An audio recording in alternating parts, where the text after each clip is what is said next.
स्त्री के आगे क्यों झुकता है इंसान, जानिए औरत की ताकत। ज्ञानवर्धक प्रसंग। जय श्री कृष्ण मित्रों, एक बार पुनः स्वागत है आप सभी दर्शक बंधुओं का दर्पण ज्ञान गागर यूट्यूब चैनल में। तो जो भाई बंधु हमारे चैनल पर पहली बार आए हैं उनसे मेरा विनम्र निवेदन है कि आप हमारे चैनल को सब्सक्राइब अवश्य कर लें, क्योंकि आपका एक सब्सक्राइब हमारे लिए बहुत महत्वपूर्ण है।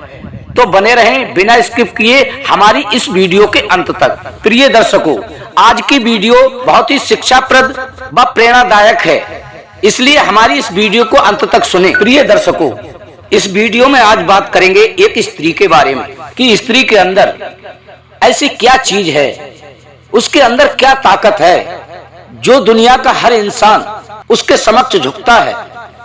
ऐसी कौन सी ताकत है स्त्रियों के अंदर जो अपने प्रभाव से दुनिया के हर प्राणी को झुका देती हैं और अपनी तरफ आकर्षित करती हैं। आपने देखा होगा, चाहे दुनिया का कोई भी इंसान हो, निर्बल हो या बलवान हो, राजा हो या रंक हो, साधु हो या संत हो, यहाँ तक कि देवता भी जब स्त्री के समक्ष पहुंचते हैं तो वो भी झुक ही जाते हैं। तो ऐसा क्या है स्त्री के अंदर? परमात्मा ने उसमें क्या ऐसी चीज बनाई है जो संसार का हर प्राणी उसके सामने जाते ही नतमस्तक हो जाता है। आइए बात करेंगे इस वीडियो में। बंधुओं, आपसे हमारा हाथ जोड़कर एक बार पुनः निवेदन है कि हमारी वीडियो अंत तक सुने।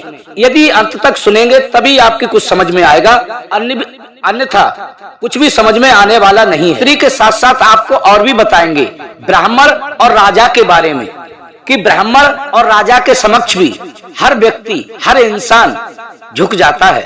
आपने देखा होगा, राजा और ब्राह्मण को कोई भी व्यक्ति उनके समक्ष जाता है तो झुक ही जाता है। तो ब्राह्मण और राजा के अंदर ऐसी कौन सी शक्ति होती है जो हर व्यक्ति, हर प्राणी संसार का उनके समक्ष झुक जाता है? आज हम आपको ये भी बताएंगे इस वीडियो में। सबसे पहले बात करेंगे स्त्री के बारे में कि स्त्री के अंदर क्या खूबी है, क्या ताकत है जो संसार का हर प्राणी उसके समक्ष झुक जाता है। बंधु, आइए समझाते हैं हम आपको इस वीडियो के माध्यम से। तो आइए बंधुओं, आपका अधिक समय बर्बाद ना करते हुए देखते हैं ज्ञानवर्धक प्रसंग की ओर। प्रिय दर्शकों, इस बात पर आचार्य चाणक्य जी अपनी चाणक्य नीति में भी कहते हैं। दर्शक बंधुओं, आप तो जानते ही हैं, संसार उन्हें चाणक्य नीति के नाम से जानता है जो चाणक्य जी। प्रिय दर्शकों, इस बारे में आचार्य चाणक्य जी अपनी नीति में बहुत सुंदर बात कहते हैं। मित्रों, आचार्य चाणक्य जी को तो संसार जानता है। जो आचार्य चाणक्य जी चंद्रगुप्त मौर्य के महामंत्री थे और उनकी नीति का लोहा संसार मानता था। बंधुओं, मित्रों, ये कुशाग्र बुद्धि के धनी थे। आचार्य चाणक्य को गहरी नीति की समझ तो थी ही, साथ ही में इन्हें व्यवहारिक जीवन की हर परिस्थिति का ज्ञान था। चाणक्य जी को कौटिल्य और विष्णुगुप्त के नाम से भी जाना जाता है। प्रिय मित्रों, प्रत्येक स्त्री व पुरुष में कुछ विशेष गुण व विशेष शक्तियां होती हैं। समय पड़ने पर यदि इन शक्तियों का प्रयोग किया जाए तो अपने कार्यों को कुशलता पूर्वक सिद्ध किया जा सकता है। दोस्तों, आचार्य चाणक्य ने नीति शास्त्र, स्त्री, ब्राह्मण व राजा के बारे में सबसे बड़ी ताकत के बारे में बताया है। तो आइए चलते हैं उन बातों की ओर कि आचार्य चाणक्य जी ने राजा और स्त्री व ब्राह्मण के बारे में क्या क्या बताया है। तीन प्राणियों के विषय में चाणक्य नीति क्या कहती है, समझते हैं प्रसंग के माध्यम से। दोस्तों, सर्वप्रथम स्त्री की ताकत क्या है, उसकी शक्ति क्या है, समझते हैं। स्त्रियों की ताकत है उसका सौंदर्य व उसकी मधुर वाणी। नीति शास्त्र के अनुसार किसी भी स्त्री का सौंदर्य व उसका यौवन ही उसकी सबसे बड़ी शक्ति होती है और इसके अलावा स्त्री की मधुर वाणी सबसे बड़ी ताकत होती है। मित्रों, सौंदर्य तो कुछ समय पश्चात समाप्त हो जाता है, लेकिन मधुर और मीठी बोली वाली स्त्री हर समय सम्मान की पात्र बनी रहती है और वह अपने परिवार का मान सम्मान भी बढ़ाती है, क्योंकि ऐसी स्त्रियों के समक्ष बड़े बड़े बलवान शूरवीरों को झुकते हुए देखा है। तो प्रिय दोस्तों, यही शक्ति है स्त्री के अंदर जो बड़ा बड़ा बलवान स्त्री के आगे नतमस्तक हो जाता है। आइए अब समझते हैं ब्राह्मण की सबसे बड़ी ताकत क्या है। नीति शास्त्र के अनुसार ब्राह्मण की शक्ति उसका ज्ञान है। ब्राह्मण अपने ज्ञान के कारण ही समाज में सम्मान का पात्र होता है।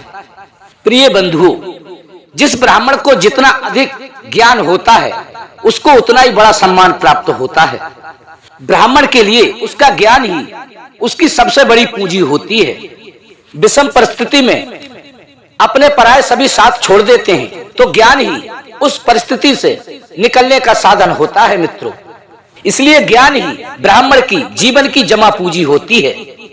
इसलिए ज्ञान ही ब्राह्मण के जीवन की जमा पूंजी होती है। तो दोस्तों, ब्राह्मण की ताकत क्या है? उसका सबसे बड़ा ज्ञान।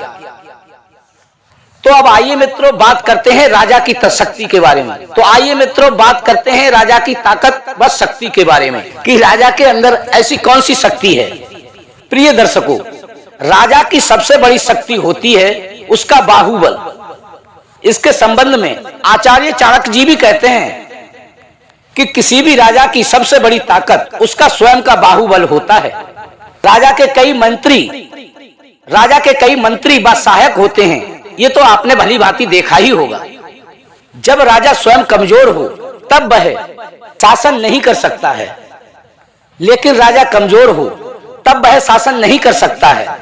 इसलिए प्रजा के साथ अपने अधीनस्थ लोगों और सभी व्यवस्थाओं को सुचारू रूप से चलाने के लिए राजा का शक्तिशाली होना परम आवश्यक है। तो प्रिय दर्शकों, राजा की शक्ति होती है सबसे बड़ा उसका बाहुबल। यदि बाहुबल जिस राजा के अंदर नहीं है, स्वयं में शक्ति नहीं होगी, स्वयं का बाहुबल नहीं होगा, तो वह राजा एक दिन राज्य करने में विफल हो जाएगा, यानी धोखा खा जाएगा। तो मित्रों, अब तो आप जान ही गए होंगे कि स्त्री की सबसे बड़ी ताकत क्या है। जो संसार का हर मनुष्य स्त्री के सामने नतमस्तक हो जाता है। कहने का तात्पर्य यही है कि सौंदर्य, स्त्री का यौवन, स्त्री की मीठी वाणी ही उसकी सबसे बड़ी ताकत है। और ब्राह्मण की सबसे बड़ी ताकत है उसका ज्ञान, और राजा की सबसे बड़ी शक्ति है उसका बाहुबल। तो प्रिय दर्शकों, कैसी लगी आज की हमारी ये वीडियो, कैसी लगी आज की हमारी ये कहानी? यदि अच्छी लगी हो तो अधिक से अधिक अपने सगे संबंधियों, यार दोस्तों तक शेयर अवश्य करें और कमेंट में हमें बताएं कि हमारी कहानी कैसी लगती है, ताकि हम जान सके ताकि हमें पता चल सके कि हमारी वीडियो आप सभी दर्शक बंधु देख रहे हैं और हमारा मनोबल बढ़े। और मित्रों, यदि आपने अभी तक हमारे चैनल को सब्सक्राइब नहीं किया है, आपसे निवेदन है कि आप हमारे चैनल को सब्सक्राइब अवश्य कर लें। इसी के साथ बंधुओं, राधे राधे, जय श्री कृष्णा। मित्रों, मिलते रहेंगे मित्रों, फिर मिलेंगे एक नई वीडियो के साथ, नई कहानी के साथ। इसी के साथ दोस्तों, राधे राधे, जय श्री कृष्ण।